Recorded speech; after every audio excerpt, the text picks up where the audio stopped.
Financial Analysis Introduction.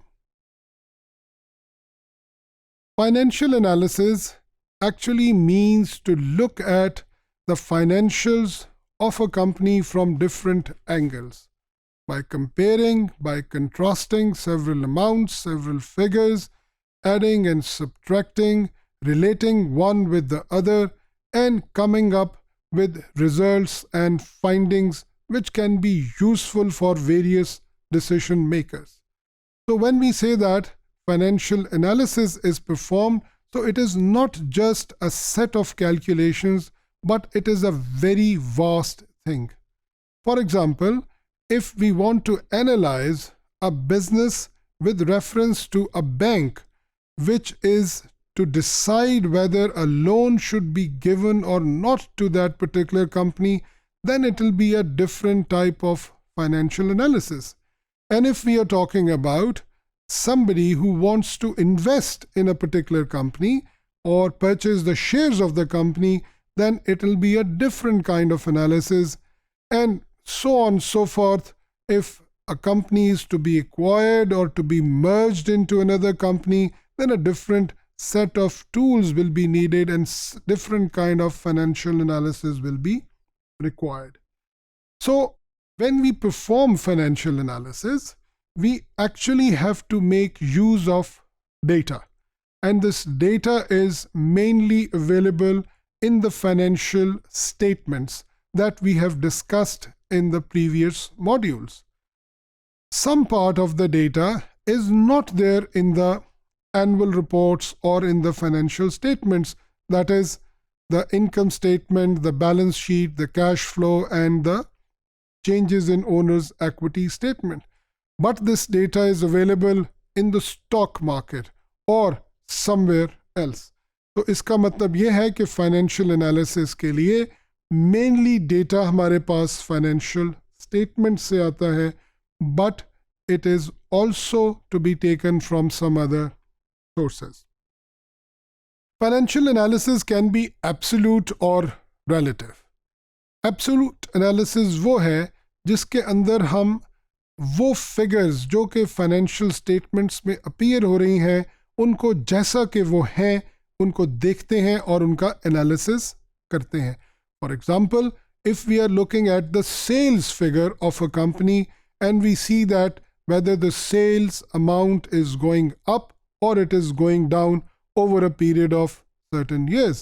Likewise, we can have a look at the cost or the earning per share or dividend per share. Whereas the relative analysis is not just looking at the amounts or the figures as these appear in the financial statements, but we relate these figures with each other. हम एक amount को दूसरी से divide करते हैं, उससे relate करते हैं और एक नई चीज़ कैलकुलेट करते हैं जो हमें कुछ और इंफॉर्मेशन देती है. For example, if we divide the debt with the equity, we get a leverage ratio or a debt equity ratio. This tells us that what is the percentage of debt to the equity, और इसकी basis पर बहुत से decision makers अपने decisions लेते हैं. हमारा main analysis इस टॉपिक में रिलेटिव एनालिसिस ही होगा और जिसके लिए हम बहुत से टूल्स यूज करेंगे. So let's have a look at the tools of relative analysis.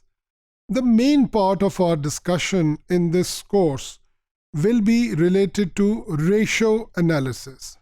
A ratio is nothing but a comparison of two amounts.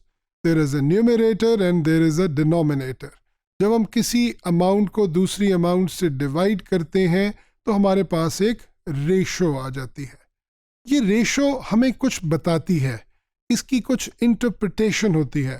So financial analysis is part of calculating ratios and then also learning to interpret these ratios. Another tool that we have for analyzing the financial statements is what is called index analysis. क्योंकि financial statements में जो amounts हैं वो बहुत बड़ी बड़ी millions और billions में होती हैं, so we convert these amounts to 100 base to make it simpler and easier for an analyst to understand and make decision.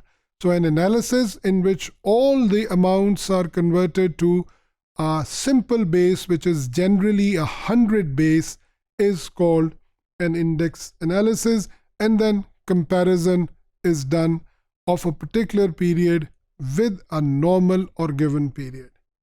A differential analysis is also a tool where we compare the changes or the values in the financial statements with each other, and we see that where the values have increased or decreased, and then we can further go into the depth of it and see whether that increase or decrease was justified or not, and what are the causes and reasons of that change.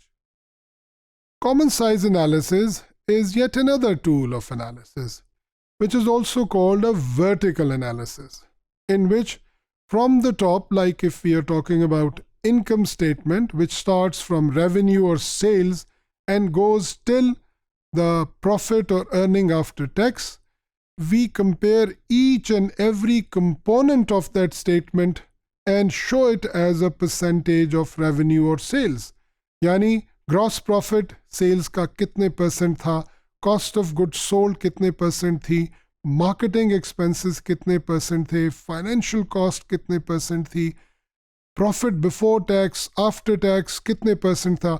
So this percentage of the revenue gives us a very good opportunity to analyze what is happening in a business. In the same way, we can also do it for the balance sheet and compare the different values with the total value of assets or liabilities and capital.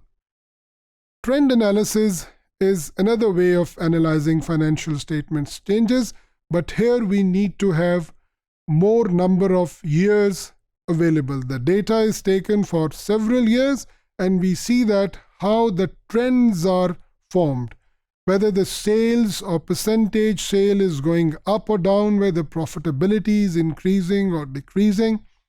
So we can do a trend analysis of absolute values, and we can also do a trend analysis of ratios. For example, if we have calculated a current ratio for a period of 10 years, then we can see the trend in that current ratio over a period of 10 years. So that is also a very interesting and a very useful analysis. Financial analysis also includes the analysis of risk, which is a part of the financial analysis, quite helpful in making various types of financial decisions.